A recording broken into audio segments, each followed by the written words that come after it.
Kundalini energy is an energy that lays dormant at the base of every single human being's spine on the planet today. It does not matter your age, your gender, your race. It is the birthright of humanity.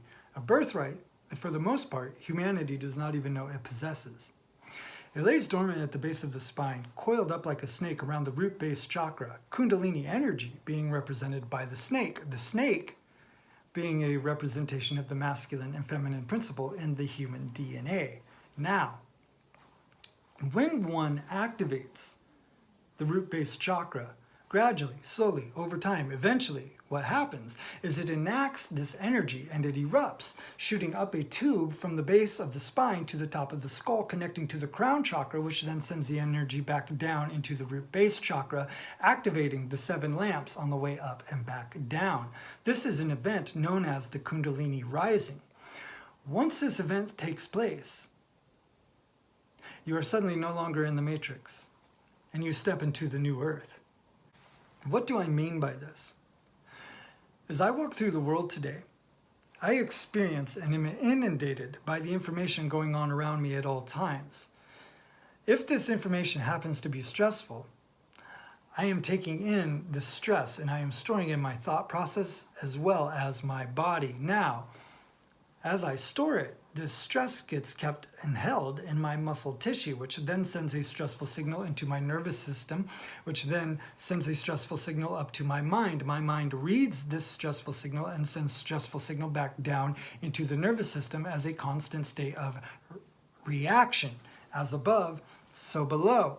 If my external world is telling me this is a stressful place to be, then my internal world is reacting to this at all times, an ongoing loop. Now, if my above and my below are toxic, stressful, that would just be my reality, and I would never even know the difference. However, when Kundalini energy erupts, it serves as a deep tissue massage that works on the muscle regions in correspondence to whichever chakra you happen to be working on. And as this deep tissue massage occurs, it lightens up the stress being sent to the nervous system. And so suddenly the signal relaxes.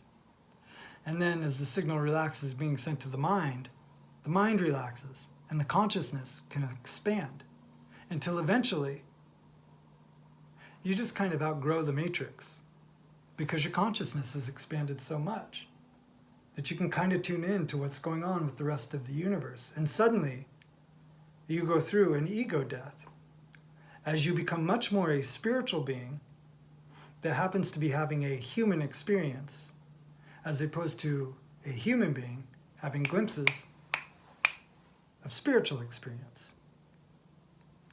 Kundalini energy goes by another name. That name is the divine feminine. And in the event of a Kundalini rising, it is what is known as the rise of the divine feminine. Just as all things here on Mother Earth rise up towards the sun lovingly shines down into all things on earth. Magnetism, polarity, alignment. My lower 3 chakras bottom out at the divine feminine and will all tether me to my yin nature. What I mean by this is I will still be here on the physical plane. However, I will be looking at it through a different lens, a more spiritual, conscious lens, rather than the lens that is being thrown at me by the matrix. My upper 3 chakras all tether me to my yang nature, topping out with the divine masculine, the sun, unconditional love shining down on me, outer space, expanded consciousness, heightened intuition, energy, concepts of manifestation, bringing ideas into the physical world. The root-based chakra, the divine feminine, is a very powerful chakra. The crown chakra, the divine masculine, is a very powerful chakra.